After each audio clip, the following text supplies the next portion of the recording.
Russell Okung has played in the NFL for 7 years. During his time in the league, he won a Super Bowl with the Seattle Seahawks. Now Okung plays for the Los Angeles Chargers, and he has been paying close attention to the protests during the national anthem. At first, Okung did not think that former NFL player Colin Kaepernick was doing the right thing. Yet his mind changed, and he wants to organize players together to create something even bigger. At the Players Tribune blog, Okung put out an open letter to every single player in the NFL.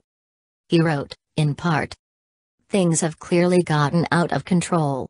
As a pragmatist, I will admit, I initially doubted the merits of Colin Kaepernick's protest and questioned his strategy. I was wrong. There is now no doubt in my mind that what he did last season was a courageous, prophetic, self-sacrificial act that has captivated a nation and inspired a powerful movement. If I had his cell phone number, I would tell him that." As Kop's message has now been distorted, co-opted and used to further divide us along the very racial lines he was highlighting, we as players have a responsibility to come together and respond collectively. But how can this happen practically?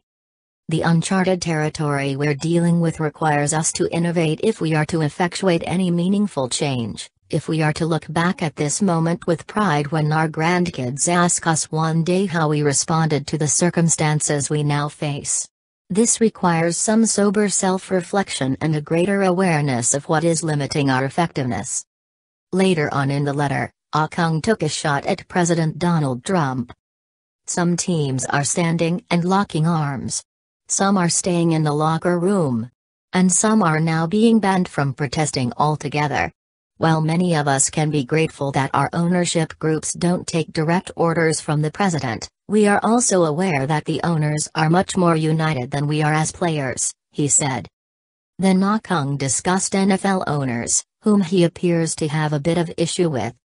Owners have the ability to quickly and efficiently communicate, collaborate and align their objectives to serve the broader interests of the Shield.